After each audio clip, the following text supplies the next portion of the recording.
God became man so that man might become God. I did not write that sentence. It was written around the year 3018 by Athanasius of Alexandria. And if that name means nothing to you, one fact will be enough. When the church gathered at Nicaea to decide once and for all what Orthodox Christianity even is, Athanasius is the man whose side won. The creed you may have recited on Sunday exists in large part because he defended it with his whole life. He is not the edge of the tradition, he is the wall it was built on. And that man looked at the entire story of Christ, the birth, the cross, the empty tomb, and compressed its purpose into the sentence I just read you. For he was made man that we might be made God. Now be honest about what just happened in your body. Some of you flinched. The word for that flinch is heresy. You have been trained, most of you since childhood, to hear a sentence like that as the oldest lie in the world. And I'm going to take that flinch seriously tonight, more seriously than you have ever heard it taken, because there is a version of this teaching that is a lie, and it destroys the people who believe it, and we will look at it straight before we are done. But first, the flinch has a problem to deal with. The sentence is in your Bible, that by these you may be made partakers of the divine nature. Partakers of the divine nature. That is Peter, in the plainest words he has. And there is a stranger moment, much stranger, that almost no sermon will touch. A crowd picks up stones to kill Jesus, and they tell him exactly why. And listen to the charge. For a good work we stone thee not, but for blasphemy. And because that thou, being a man, maketh thyself God. Jesus answered them, Is it not written in your law? I said, You are gods. Read his answer again. Men are holding rocks. The charge is that a man is making himself God, and his defense is to quote a psalm at them. I said, You are gods. He does not say, You misunderstand, I'm the only one. He points at their own scripture, calling them gods. Why would anyone answer a stoning with that verse? Hold the question. It gets answered tonight, and when it lands, you will have the whole lecture in your hand. So here's where we stand. The father of orthodoxy says the purpose of the incarnation is that men be made God. Peter says partakers of the divine nature. Christ, under a death sentence for blasphemy, points at a psalm that calls men gods. And you have sat in church your whole life and never once heard this said out loud. The question tonight is not whether the teaching exists. It exists in the canon's own handwriting. The question is what happened to it, why you were never told, and what it cost to take it seriously. And for that, we have to go much further back than Athanasius. Because he did not invent this, he inherited it.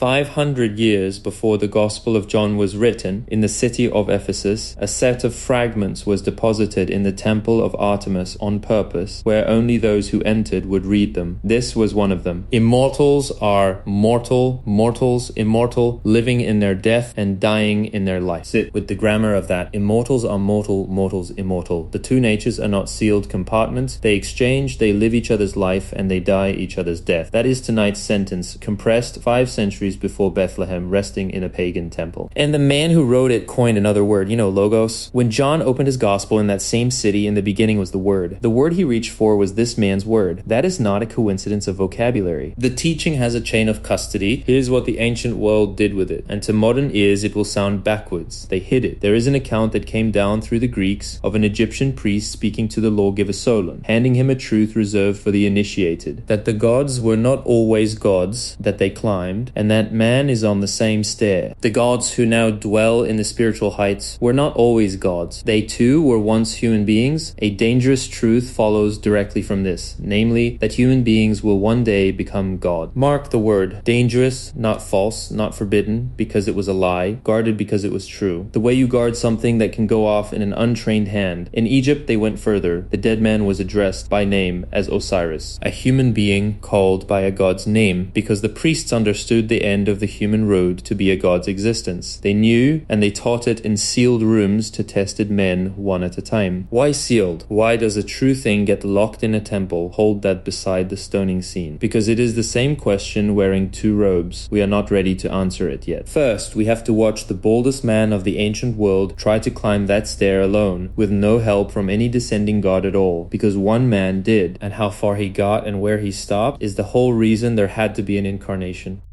One man made the climb with nothing but his own soul and left a record from the summit. The record is called the Enneads, and near its heart stands an instruction that has been quoted for 17 centuries, usually with its teeth pulled. What should a man do with his life? His answer is a sculptor's answer. Withdraw within yourself and examine yourself. If you do not yet therein discover beauty, do as the artist who cuts off, polishes, purifies until he has adorned his statue with all the marks of beauty. Remove from your soul, therefore, all that is superfluous. Straighten out all that is crooked, purify and illuminate what is obscure, and do not cease perfecting your statue until the divine resplendence of virtue shines forth upon your sight. Carve your own statue, cut away, straighten, polish, until something divine looks back at you out of your own substance, and in case you suspect he means it loosely as a self-help figure of speech, here is the goal he states for the whole work. His desired goal is not to cease failing, but to be divine. Not to be good, not to be forgiven, to be divine. And by his own testimony, he got there more than once. He describes the soul at the summit, seeing herself made of light, and then he writes down the precise thing the temples would not say in daylight. She becomes divinity, or rather, she is divinity. So the pagan world did not just whisper the teaching. Its greatest philosopher climbed the stair, stood at the top, and reported back, which forces a question, and it is the load-bearing question of the whole night. If a man can do that alone, with a chisel and his own will, what exactly did Golgotha add? Why the descent? Why the body, the blood, the cross? Here's what the climb cannot reach. He could make that ascent because he taught that the highest part of the soul never actually fell. Something in you, he says, never left the divine world at all. So his climb is a remembering, a homecoming for the part of you that never really departed. It is beautiful, and I'm not going to pretend otherwise, and it leaves the rest of you behind, the body, the biography, the part that dies. His road saves the summit of a man and abandons the base. Death is not defeated on that road. Death is simply left downstairs. And the sentence, the mysteries would not finish. The sentence the philosopher could not finish is about the whole man. Whether the part that dies can be carried up too. For that climbing is useless because the base of a man cannot climb. For that something has to come down.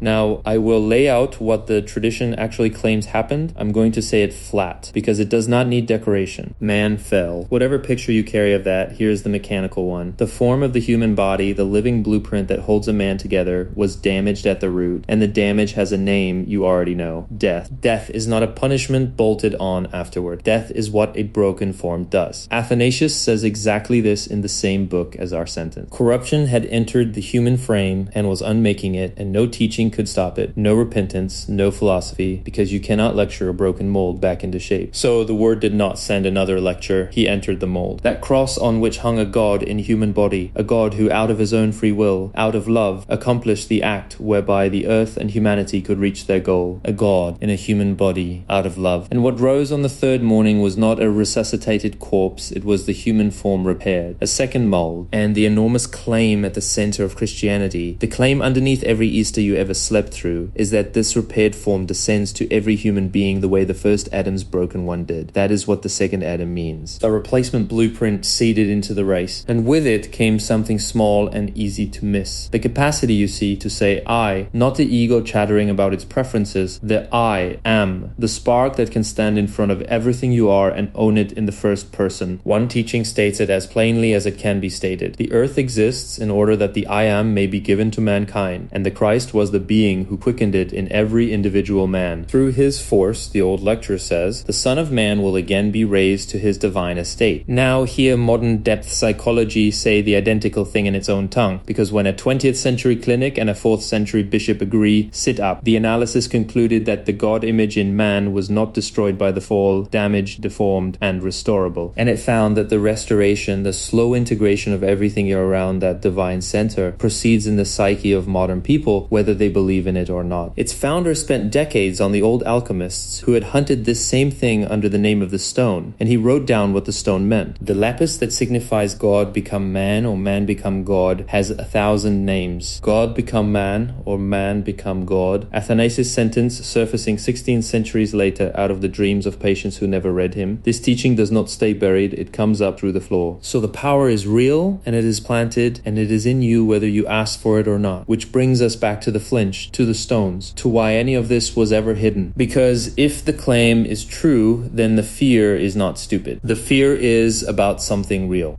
You came into this lecture asking whether a man may become God. That was never the question. The question is which of the two ways a man reaches for it. There are two, they do not lead to the same place. And everything your tradition fears about tonight's sentence is a memory of the second way. Go back to Eden and listen to the serpent's actual words. You shall be as gods. That is tonight's promise. The serpent is not lying about the destination. He is lying about the road as gods. Now, by taking no ripening, no death of the old thing, no gift received, grab it. And here is the part. Almost nobody teaches that offer was permitted without the real possibility of taking, of refusing, of falling. There is no freedom, and without freedom, nothing that ever happens in you is yours. The Father allowed the counterfeit into the garden because the counterfeit is the price of a free eye. The fact that we can be free beings at all, one lecture calls a divine act of love. But the two roads, the mysteries knew them both, and this is why the teaching was sealed, and this is the answer I asked you to hold in the first movement. Read it slowly. A human being can only become a god when he is ready for it. And if he ever imagines for a moment that he has found the god within himself before he is ready for it, then he does not become a god, but a fool. And so two paths lie open to man: to await with patience what Dionysius calls his deification, his becoming god, or else to imagine beforehand that he is already God. One path truly leads to deification, the other to folly, to madness. Not a god, a fool. The same sentence stands on both signposts, and that is why it lived in sealed rooms. And that is why the early church, watching its empire fill up with self-anointed divine men and Gnostic messiahs and emperors with their own altars, buried the doctrine rather than hand it to every inflated ego in Rome. Something precious got lost in that burial. We are digging it up tonight. But understand what they were afraid of, because they were not afraid of a lie. They were afraid of the fool. And the fool is real. Modern psychiatry met him and wrote him up and gave the old danger a clinical name: inflation. The small self touches the God center and claims it for itself. The ego has appropriated something that does not belong to it. This hybris, that is, this narrowness of consciousness, is always the shortest way to the insane asylum, the asylum. That is the fool's road with its modern signage. Every cult leader you have ever read about is this single error, walking around in a robe. And the guardrail is as simple as the sky. The sun warms the earth. The earth does not therefore announce that it is the sun. The self, the God in us, and the ego that is listening to this sentence are related exactly like that. Confuse them, and you do not ascend, you disintegrate. Now, the stoning scene pays what it owes. Listen to the crowd's charge one more time. Being a man, thou maketh thyself God, thyself. That is the fool's road they are naming, and on the fool's road they are right to reach for stones. And his answer, I said, you are gods, is not a dodge. He is pointing at the true road, sitting in their own scripture the whole time. A man does not make himself God, God makes men gods. The direction of the making is the entire difference. Blasphemy is a direction, it points the other way. And when the same accusation came at the modern end of the lineage, at the psychologist who kept finding the God image in his patients, he gave the cleanest answer this question has ever received. I have been accused of deifying the soul. Not I, but God himself has deified it. So the fear is answered, not waved away, answered. The counterfeit is real and it eats people. The true coin is real, and the tradition wrote down how to tell them apart. Grown against seized, gift against grab, patience against theft. Then why, if the true road is real and written down, does almost nobody walk it? Because of the price, and the price is the part of tonight you're not going to like.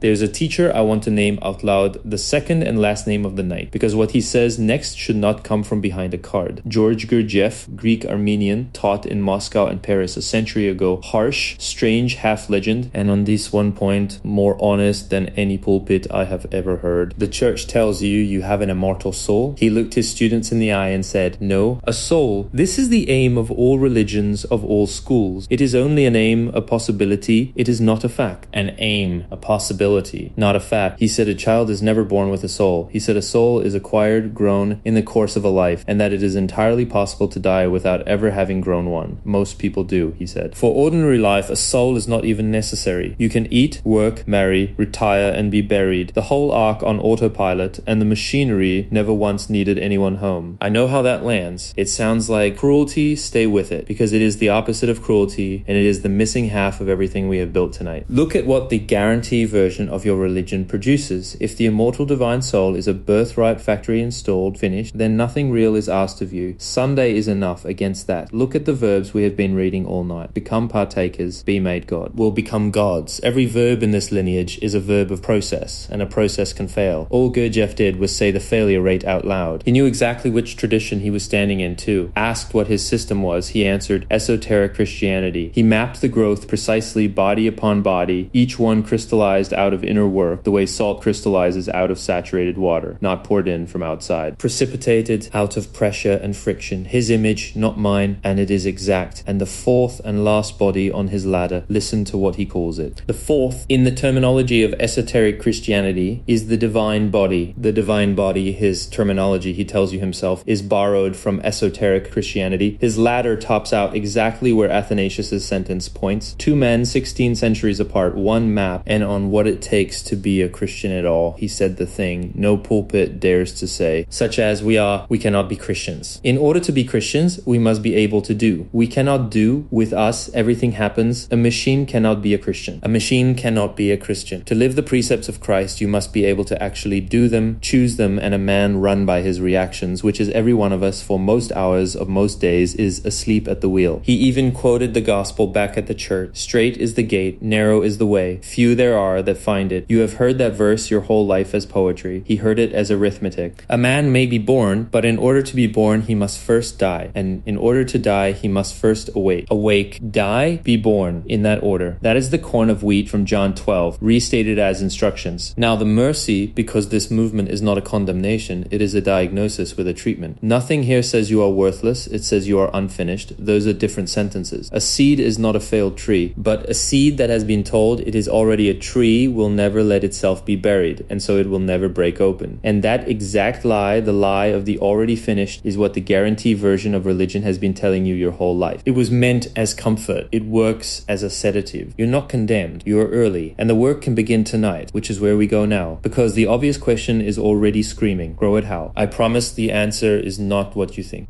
Here is the answer you expect. Discipline, a regimen, cold showers for the soul. Carve the statue like the philosopher said, except harder now, because the stakes turned out to be eternal. That answer fails, and it fails for the same reason the pagan climb stalled at the summit. The self that would do all that carving is the broken part. You cannot bite your own teeth. The whole third movement stands there to prove it. The mightiest solo climber in history reached the top of what a man can reach alone, and the mortal half of him stayed at the bottom anyway. The tradition's answer is stranger and quieter, and it has been sitting in the most famous verse Paul ever wrote, read aloud 1,000,000 Sundays by people who did not hear what it says. And I live now, not I, but Christ liveth in me. I live now, not I, Christ lives in me. That is a man describing in the first person in his own body the exchange we have traced all night as an accomplished fact. The repaired form did not stay outside him as an example to imitate. It took over the work from within. The statue instruction was right all along, and the mysteries knew it. What changed at Golgotha is who holds the chisel. You do not carve yourself into a god, you consent to be carved. Every honest teacher at the modern end of this lineage hit the same point. Imitation from outside makes an artifact. A copied Christian, a man performing a borrowed life while his own goes unlived. The ideal has to be realized in your own substance, your own circumstances, your own Tuesday night, and the wildest pen of the 20th century wrote that conclusion in red ink in a private book that stayed locked in a family safe for 50 years because of how it sounds. Here's how it sounds. You should be he himself, not Christians, but Christ. Otherwise, you will be of no use to the coming God. You should all become Christs. If your flinch just came back, good. Run the test we built in the fifth movement. Is that an ego crowning itself? Read it again. Be of use to the coming God. It is Paul's verse turned into an instruction. The becoming is his becoming in you. You're not the sculptor, you're the marble. So the practice tonight, and it is small, and it is concrete, and it is the chisel actually touching stone. 10 minutes alone, no phone, no music, no book, nothing to consume. You sit and you watch for one specific thing. The friction, the yes and the no. The itch to get up, the very reasonable argument for quitting at minute 4. The hand drifting toward the screen, and the thing in you that sees the hand drifting. That seeing is not the machine. The machine cannot watch itself. That small watching presence, steady as a pilot light, is the I